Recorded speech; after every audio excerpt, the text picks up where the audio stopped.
لوگوں کی ہی ایک بڑی تعداد موجود ہے، اور ظاہر ہے جو لوگ دینی تعارف رکھتے ہیں اور کسی بھی دینی تربیت گاہ سے وابستہ ہیں، ان کو نصیحت کرنا یا کوئی انفرادی بات ان تک پہنچانا مشکل کام ہوتا ہے۔ زیادہ تر لوگ ایسے ہیں جو بہت ساری باتوں سے پہلے سے بھی آگاہ ہیں۔ چند ایک گزارشات آپ کی خدمت میں اس تعلق سے عرض کرنی ہے کہ بعض اوقات کسی بات کے دہرا دینے سے بھی اس کی طرف توجہ انسان کی نئے سرے سے مبذول ہو جاتی ہے۔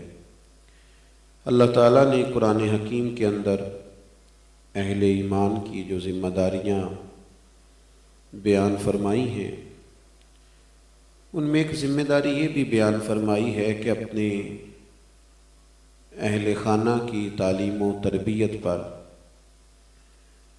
اور ان کی فکری اور ذہنی تربیت پر بھی اہل ایمان نے خوب توجہ دینی ہے۔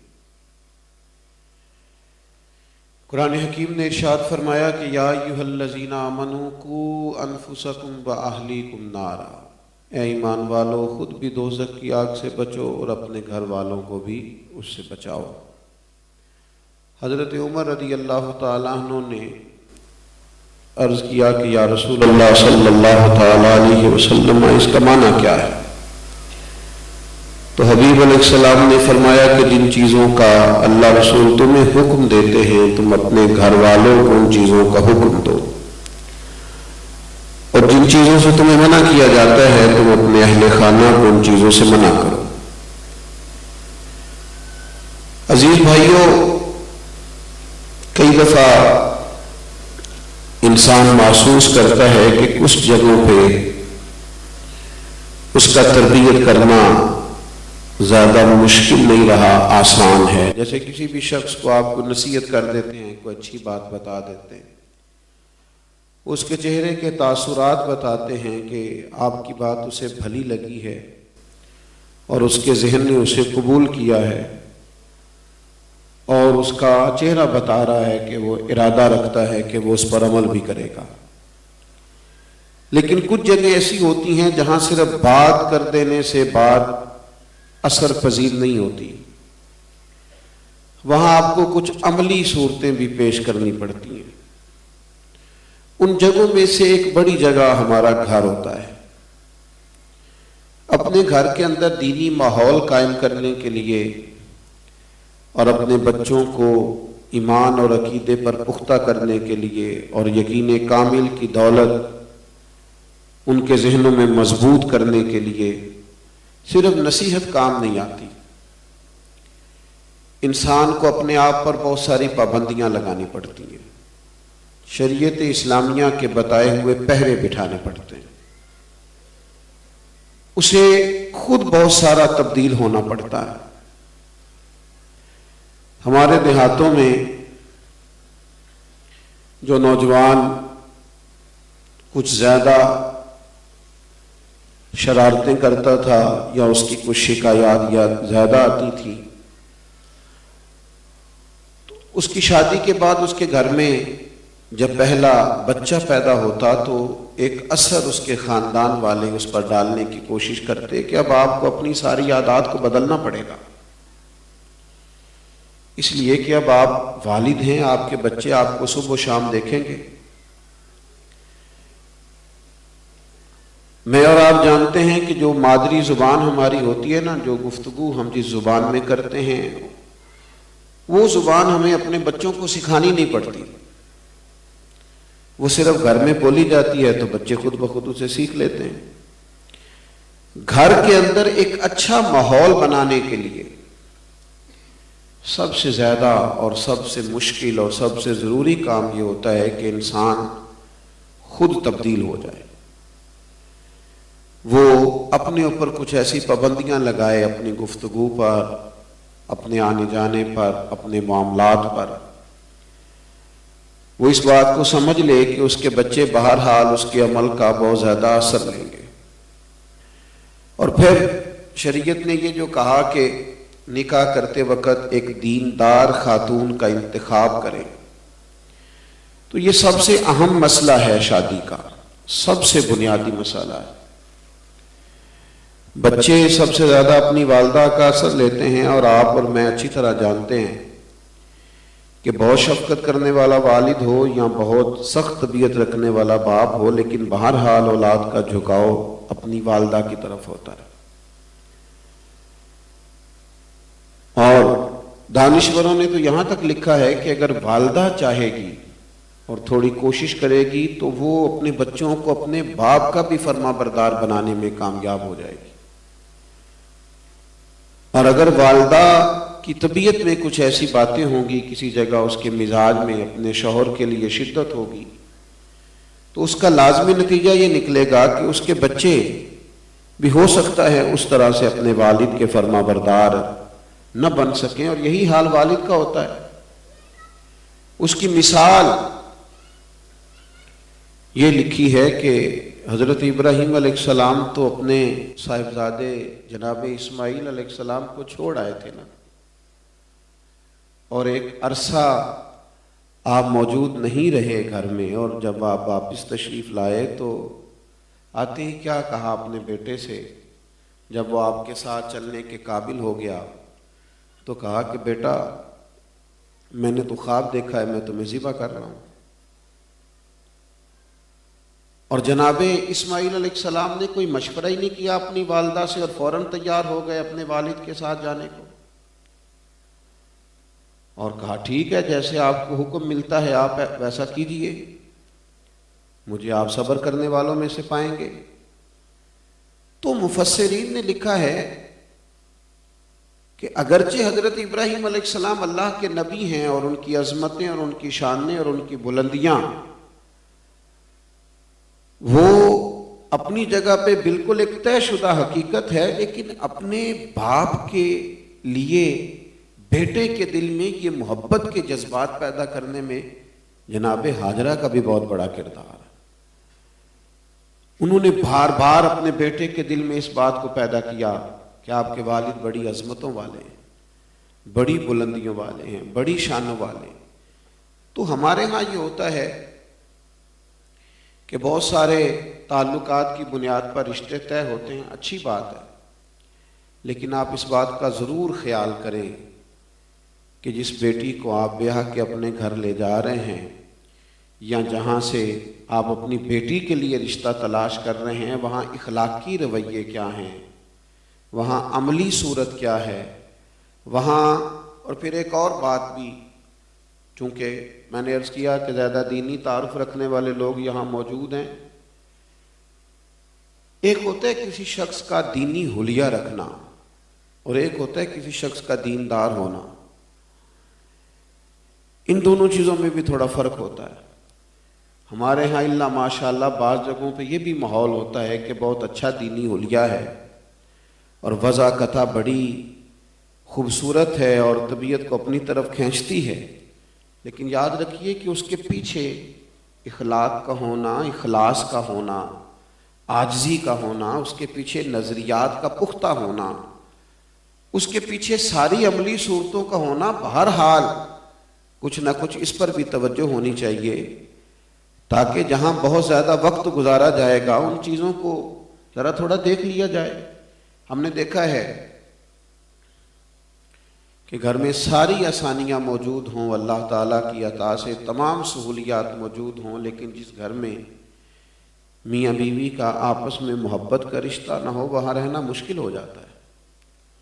وہاں بچے شدید ترین تکلیف میں وقت گزارتے ہیں، وہاں کے حالات بڑے اعصاب شکن اور بڑے تکلیف دہ ہوتے ہیں۔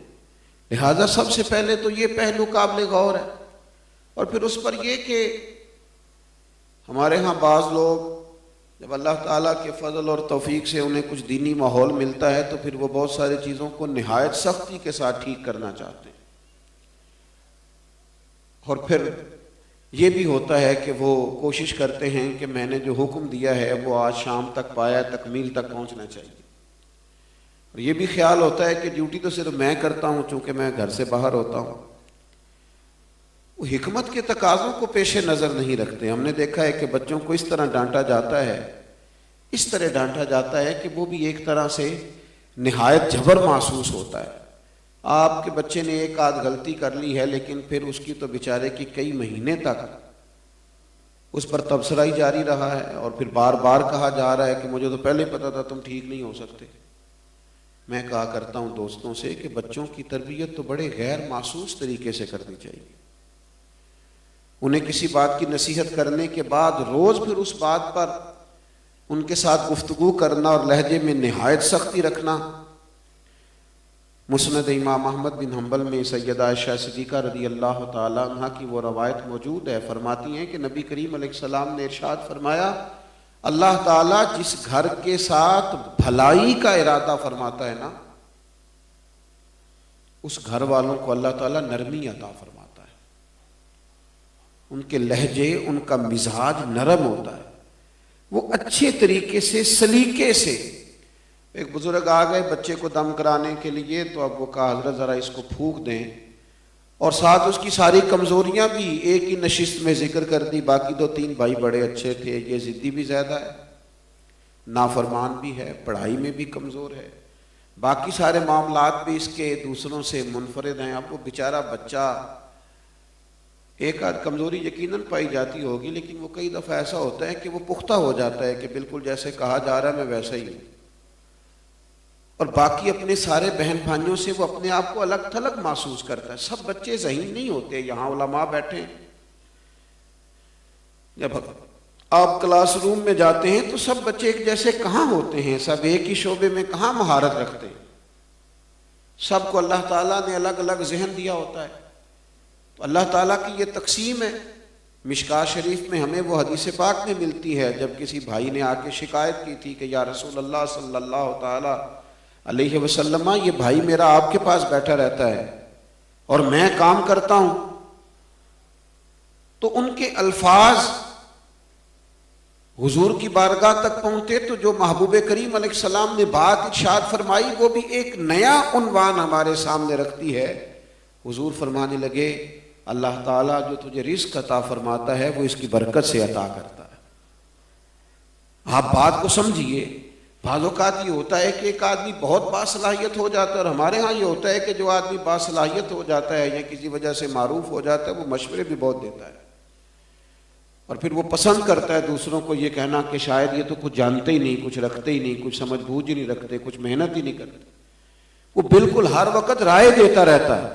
یاد رکھیے گا بڑے اچھے طریقے سے اور تھوڑا سا غور کر کے اس نقطے تک پہنچ کر جس نقطے سے ہمیں محسوس ہو رہا ہے کہ ہماری بچے کسی ایسے رستے کی طرف جا رہے ہیں کہ جہاں وہ مشکل محسوس کر رہے ہیں، تو انہیں وہاں سے واپس لایا جائے، انہیں ایسا ماحول فراہم کر کے دیا جائے. پھر سب سے اہم اور ضروری بات یہ ہوتی ہے کہ بچوں کے نظریات کیا ہیں، ان کی سوچیں کیا ہیں. یہ کچھ عرصے سے ہم دیکھ رہے ہیں عقائد و نظریات کے معاملات کے اندر نوجوانوں کا کچھ ایسے لوگوں کی طرف رجوع کرنا کہ جن لوگوں کے نظریات درست نہیں ہیں. اس کی بڑی اہم اور بنیادی وجہ بھی یہ ہے کہ ہم نہ بیٹھ کے بچوں کو اگر تھوڑا وقت دیں اور تھوڑا سا ان کے سوالات کو لیں. ضروری نہیں ہے کہ تمام سوالوں کے جواب والد کو آتے ہوں، تو اس کی تفصیل پوچھی جا سکتی ہے. کسی شخص سے آپ اس کے بارے میں معلومات کریں، کسی عالم سے، اور اپنے بچے کی تسلی کرائیں. بعض اوقات یہ بھی ہوتا ہے کہ کسی شخص نے سوال پوچھا ہے، بالخصوص بچوں میں سے، تو اسے ڈانٹ دیا جاتا ہے. ڈانٹ کر چپ کرا دینے سے بغاوت پیدا ہوتی ہے. یوں محسوس ہوتا ہے کہ جیسے اس سوال کا جواب بھی موجود نہیں تھا. ایسے لگتا ہے کہ جیسے یہ شخص تسلی کرانا نہیں چاہ رہا تھا. تو آپ بچوں کے ذہن پر اٹھنے والے اور ابھرنے والے سوالات کو لیں، ان کے جوابات دیں، ان کی تسلی کرائیں.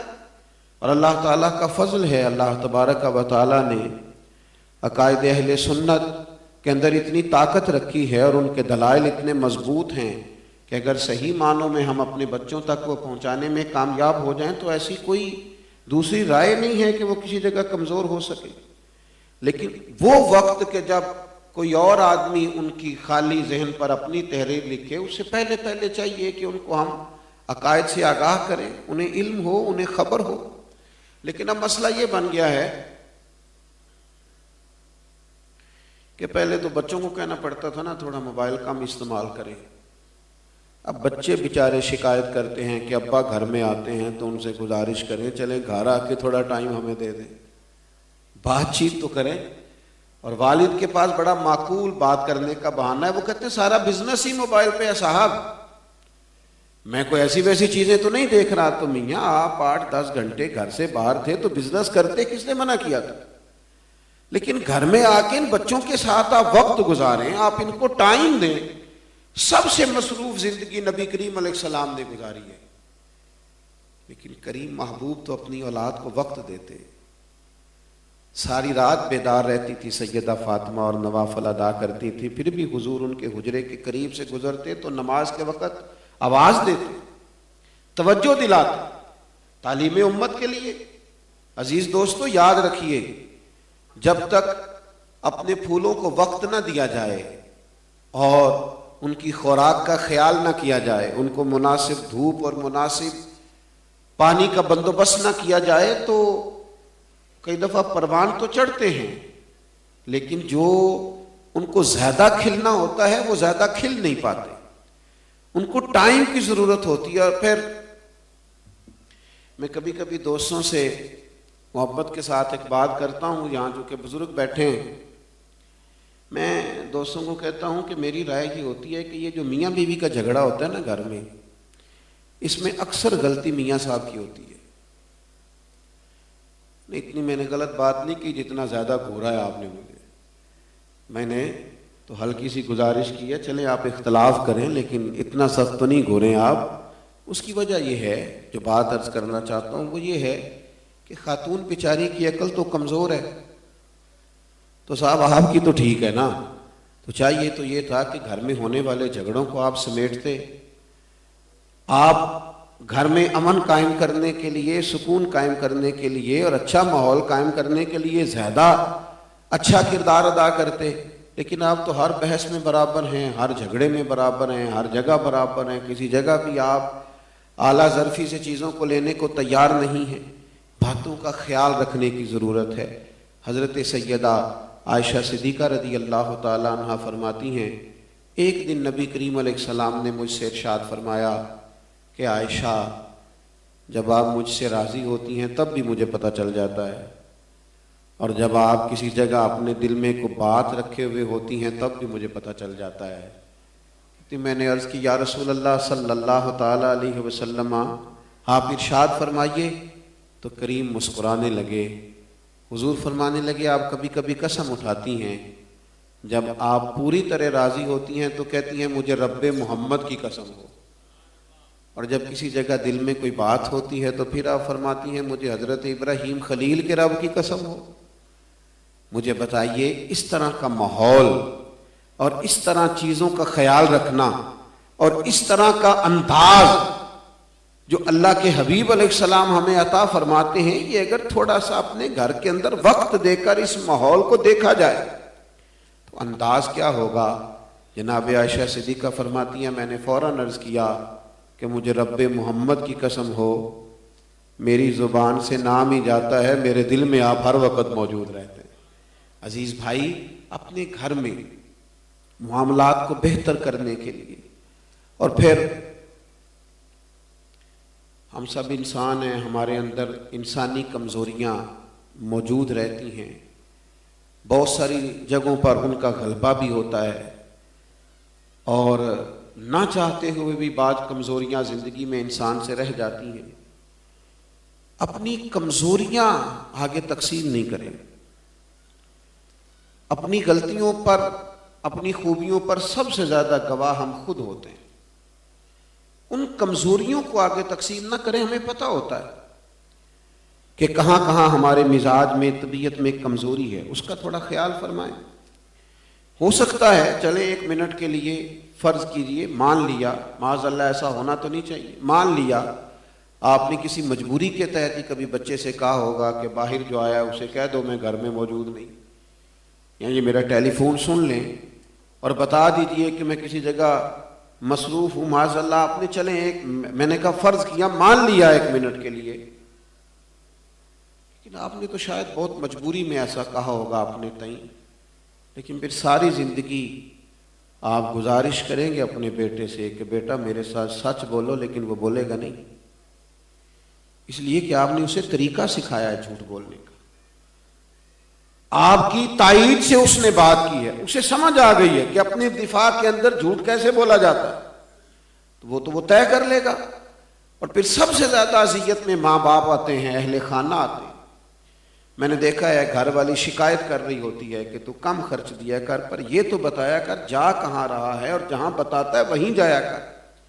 یہ رشتے جو خالصتاً اعتماد پر قائم ہونا ہوتے ہیں، ان میں کمزوری آ جاتی ہے۔ اور دنیا میں سب سے کامیاب تاجر وہ ہوتا ہے جس پر لوگ اعتماد کرتے ہیں، سب سے کامیاب شخص وہ ہوتا ہے جس پر لوگ اعتماد کرتے ہیں، اس کی بات سنتے ہیں کہ یہ معقول آدمی ہے، معقول بات کرتا ہے، کمزور بات نہیں کرتا، جھوٹ نہیں بولتا۔ تو اپنے گھر کے اندر دینی ماحول کو لانے کے لیے، خوشگوار ماحول کو لانے کے لیے، ایک ذمہ دار کی حیثیت سے اپنی ڈیوٹی کو سر انجام دیا جائے۔ میرا ایک بڑے سادے خاندان سے تعلق ہے، والد اور والدہ دونوں زیادہ پڑھے لکھے نہیں تھے، اور دیہات کا سادہ سا ماحول تھا۔ بہت دیر کے بعد مجھے اپنے والدین کی ایک عادت کی سمجھ آئی، بہت دیر کے بعد۔ ہماری والدہ ہمارے والد کے بارے میں جب بھی تبصرہ کرتی، وہ ہم سے ایک ہی بات کرتی کہ بیٹا بڑی مشقت کی تمہارے باپ نے زندگی بھر، بہت مہنگا لباس نہیں پہنا، بہت آسان زندگی نہیں گزاری، تمہاری خاطر بڑی محنت کی، ان کا خیال رکھا کرو۔ اور والد صاحب کبھی گفتگو کرتے والدہ کے حق میں تو وہ کہتے بیٹا تمہارے ننہال والے کچھ امیر تھے، ہم ان کے لحاظ سے کچھ تھوڑا مالی طور پر کمزور تھے، لیکن تمہاری اماں جب سے آئیں انہوں نے کبھی محسوس نہیں ہونے دیا، کبھی انہوں نے کسی چیز کو محسوس نہیں ہونے دیا، یہاں بڑے اچھے طریقے سے وفاداری سے وقت گزارا اور تمہارے لیے گزارا، اور اسی ماحول میں اپنے آپ کو انہوں نے پورے طور پر اس کا حصہ بنایا۔ وہ بعد میں اندازہ ہوا بہت دیر کے بعد کہ وہ تو غیر محسوس طریقے سے ایک دوسرے کے حق میں دلیل دیتے تھے اور قائل کرتے تھے، اور گھر کے ماحول کو صحیح رکھنے میں کردار ادا کرتے تھے۔ اور پھر ایک بات ہم نے اپنے بزرگوں سے ہمیشہ سنی، وہ دن کا آغاز کرتے تھے تو کہتے تھے میں جب نماز اور سبق سے فارغ ہوا نا، ہمارے ہاں دیہات میں سبق پڑھنا صبح اٹھ کے یہ قرآن مجید کی تلاوت کو کہا جاتا ہے، میں جب نماز اور سبق سے فارغ ہوا تو اس کے بعد میں تو تمہیں نماز سبق سے فارغ ہو کے جگانے آیا ہوں، اور صبح کبھی ایسا نہیں ہوا، کم از کم میں نے تو اپنی زندگی میں کبھی ایسا نہیں دیکھا کہ ہم صبح اٹھ گئے ہوں اور وہ دونوں ابھی تک سوئے ہوئے ہوں، یہ کبھی نہیں دیکھا۔ یعنی تھوڑا زیادہ جلدی اٹھ گئے یا زیادہ دیر سے اٹھ گئے، ہم نے ان بزرگوں کو اپنی اپنی جگہ مصلی پہ بیٹھے ہوئے دیکھا، لازمی نتیجہ نکل۔ تمہارے استاد صاحب فرمایا کرتے تھے کہ جب میں تکمیل کے بعد گھر آیا تو میں عشاء کی نماز کے بعد گھر چلا جاتا، اور پھر فجر کی نماز میں مسجد میں میرے والد صاحب سے ملاقات ہوتی، تو اپنے والد صاحب کو میاں جی کہتے تھے، کہتے میاں جی مجھ سے کہنے لگے حافظ صاحب آپ تو سحری میں اٹھتے ہی نہیں، اور سردیوں کی لمبی راتوں میں بھی آپ تہجد کے لیے نہیں اٹھتے، میں ان پڑھ ہو کے تہجد پڑھتا ہوں اور آپ تو پڑھے لکھے ہیں، نے قرآن مجید پڑھا ہے، اصول پڑھے ہیں، دین کو پڑھا ہے، آپ صبح کیوں نہیں اٹھتے؟ اور فرماتے پھر مجھے ایک دن فرمانے لگے وہ ساری باتیں اپنی جگہ پہ درست ہیں کہ عالم اگر ساری رات سویا بھی رہے عشاء سے فجر تک تو اللہ تبارک و تعالیٰ اسے فیضان عطا کرتا ہے، لیکن یہ روایات امام اعظم کو بھی تو آتی تھی نا، حضور غوث اعظم کو بھی تو آتی تھی نا، لیکن وہ تو رات بھر اللہ کی عبادت کرتے تھے، حاضر رہتے تھے۔ عزیز دوستو، ہمارے بزرگوں نے ہمیں یہ ماحول بنا کے دیا۔ اور پھر سب سے اہم اور بنیادی بات جو سمجھنے والی ہے، مثبت رائے اور مثبت ذہن یہ کائنات کو خوبصورت کرتا ہے۔ بہت زیادہ منفی رہنا اور بہت زیادہ منفی سوچنا اور بہت زیادہ منفی باتیں کرنا اور جہاں بھی دیکھنا کمزوری دیکھنا، یہ چیزوں کو بڑی حد تک نقصان کا باعث کر دیتی ہے۔ اللہ تبارک و تعالیٰ نے اس مخلوق کو بڑی حکمتوں کے تقاضوں کے تحت بنایا۔ جہاں جو شخص ہے اللہ تعالیٰ نے بڑی حکمت کے ساتھ اسے وہاں رکھا ہے، اور ہمیں ایک دوسرے کی ضرورت ہوتی ہے۔ یہ پوری محفل میں اگر یہ ساؤنڈ والے بھائی موجود نہ ہوں اور ساؤنڈ ہی نہ لگے تو جتنا مرضی آپ اعلیٰ اہتمام کر لیں، یہ فقط ایک چیز ہے، لیکن اس کے بغیر بھی نظام چلانا تھوڑا مشکل ہو جائے گا کہ کیسے آواز سب لوگوں تک پہنچائی جائے، ایک دوسرے کی ضرورت کو محسوس کیا جائے اور لوگوں کی ضرورت کو محسوس کر کے انہیں قدر کی نگاہ سے دیکھا جائے۔ کہیں عقیدے کی خرابی نہ ہو، صرف عملی کمزوری ہو تو اس کو دور کرنے کی کوشش کی جائے، اس پر تھوڑی توجہ دے لی جائے، چیزوں کو بہتر کرنے کی کوشش کی جائے۔ بات ختم کرنے لگا ہوں، میں آپ کی خدمت میں عرض کروں،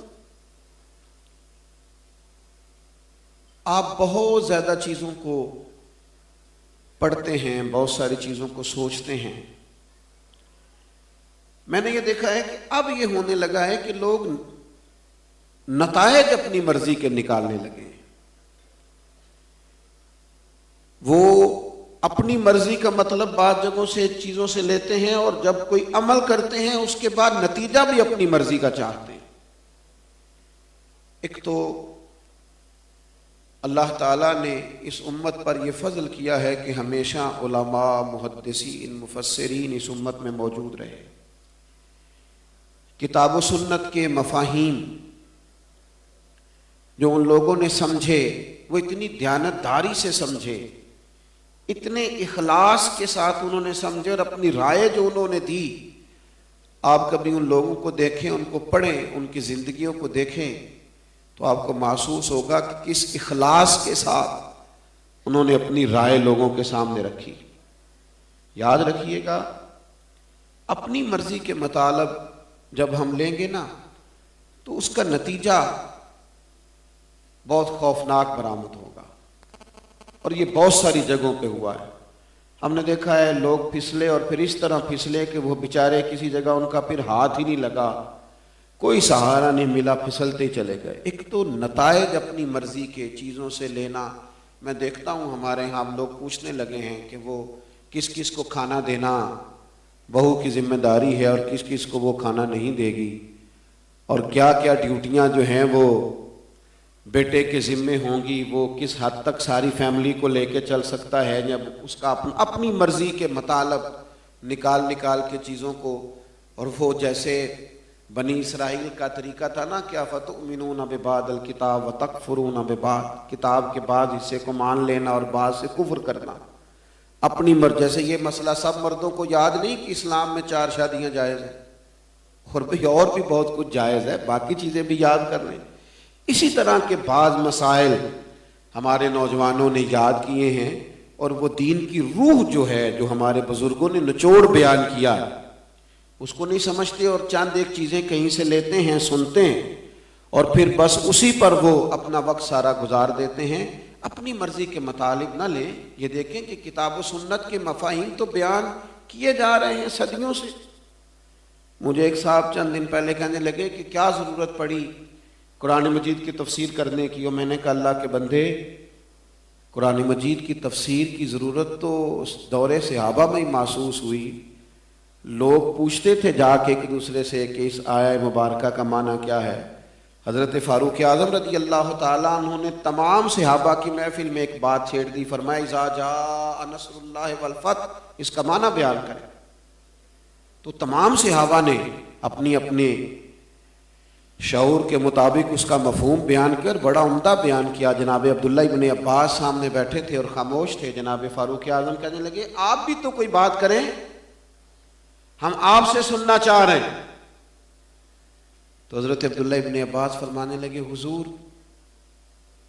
یہ سورہ مبارکہ نبی پاک علیہ السلام کے وصال کی طرف اشارہ کرتی ہے کہ اب اللہ کی مدد آ گئی، فتح حاصل ہو گئی، اب نبی کریم علیہ السلام جس ذمہ داری کے لیے تشریف لائے تھے وہ پوری ہو گئی. یہ سورہ مبارکہ بتاتی ہے کہ حضور کا وصال ہوگا. باقی تمام نے بھی مفہوم بیان کیا، لیکن حضرت عبداللہ ابن عباس نے بات کی تو صحابہ رونے لگے، کیفیات اور ہو گئی. فرمایا یہی وجہ ہے کہ میں اس کالی زلفوں والے نوجوان کو مشورہ لیتے وقت آگے بٹھاتا ہوں، اس لیے کہ یہ قرآن مجید کا فہم زیادہ رکھتے. تو یاد رکھیے گا کہ ہمارے اکابرین نے قرآن مجید کی تفاسیر بیان کی اور اپنے اپنے دور میں وہ ہوتی رہیں، لیکن اس شخص کے لیے جو اس کی اہلیت رکھے. تو ایک تو اپنی مرضی کے مطالب بیان کرنا اور ان چیزوں کو لے کر پھر اس پر اڑ جانا، اور پھر لے کے بھی اس طرح سے بات آتے ہیں کہ بعض اوقات وہ سمجھ نہیں آتی کہ بھئی یار آپ ہی تھوڑا سوچ لیتے، ایک چیز آپ نے فیس بک سے سیو کی اور وہ صرف ایک صفحے کی اور آپ اسے لے آئے ہیں، اس کے آگے بھی تو کچھ ہوگا، اس کے بعد بھی تو کچھ ہوگا. تو ایک گزارش میری یہ ہے، اور پھر زندگی میں محنت کریں، نتیجہ اللہ تعالیٰ پہ چھوڑ دیں. جتنے انبیاء کرام علیہم السلام دنیا میں تشریف لائے وہ سارے کامیاب ہو کے گئے، لیکن کسی پیغمبر کا کلمہ چند لوگوں نے پڑھا ہے، کسی کا چند 100 نے پڑھا ہے. انبیاء کامیاب ہوئے اس لیے کہ اللہ تعالیٰ نے جو ان کے ذمے کام لگایا تھا وہ کام انہوں نے پورا کیا، انہوں نے ڈیوٹی پوری کی. باقی ہدایت تو اللہ تعالیٰ کے دست قدرت میں ہے، جب چاہتا ہے جسے چاہتا ہے عطا کرتا ہے. ہم نے اپنے گھر میں، اپنے اہل خانہ میں، یا جس جگہ باقی ہماری ذمہ داریاں ہیں وہ ڈیوٹی پوری کرنی ہے، ذمہ داری پوری کرنی. یہ جو بہت زیادہ انزائٹی ہے نا کہ میں ہی ناکام کیوں ہو گیا اور میں ہی پیچھے کیوں رہ گیا، کیا وجہ تھی، میں نے جدوجہد بھی بڑی کی اور میرا گھر ہی پیچھے کیوں رہ گیا، اس کو چھوڑ دیں. اس لیے کہ ہم نے محنت کرنی ہے اور نتیجہ اللہ تعالیٰ پہ چھوڑ دینا ہے. یہ بندہ مومن کی شان ہے، یہی مسلمان کی کامیابی ہے کہ وہ نتائج اپنی مرضی کے نہیں مانگا کرتا، نتائج اللہ تعالیٰ پہ چھوڑ دیں. بہت ساری چیزیں ایسی ہیں جن کا نتیجہ صبح قیامت ملے گا اور بڑا شاندار ملے گا، خدا کی رحمت سے ملے گا. اس بات پر بھی ضرور توجہ دیں. اللہ تعالیٰ کی بارگاہ میں دعا ہے اللہ کریم ہمارے حافظ بلال صاحب کو برکات عطا فرمائے، اور اللہ تبارک و تعالی ہم سب کا یہاں جمع ہونا اپنی بارگاہ میں قبول فرمائے. جو میں نے کہا ہے قبول فرمائے، جہاں بھول گیا ہوں اللہ تعالیٰ درگزر فرمائے. وما علینا الا البلاغ.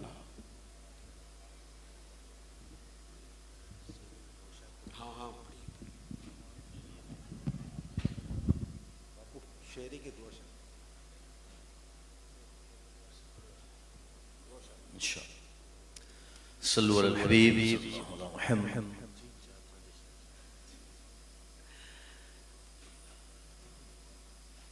ماشاء اللہ، بہت بہت مبارکباد پیش کرتا ہوں ہمارے عبدالوہاب بھائی کو، ان کی پوری فیملی کو. حافظ بلال قادری ماشاء اللہ، ان کا نکاح ماشاء اللہ مدینہ شریف میں ہوا.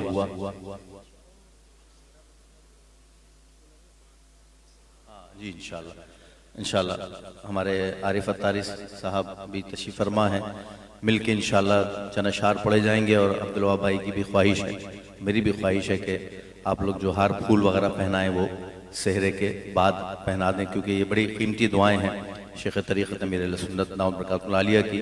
تو پہلے دعائیں ہم پڑھ لیں انشاءاللہ، اس کے بعد پھر صلاۃ والسلام کے دوران یا سلام کے بعد انشاءاللہ آپ ہار پھول پہنائیے گا. اللہ تعالیٰ تمام دعائیں حافظ بلال ان کی فیملی کے حق میں قبول و مقبول فرمائے. صلی اللہ علیہ یا رسول اللہ وسلم علیہ یا حبیب اللہ. صلی اللہ علیہ یا رسول اللہ وسلم علیہ یا حبیب اللہ. فضل مولا سے بلال قادری دولہا بنا، فضل مولا سے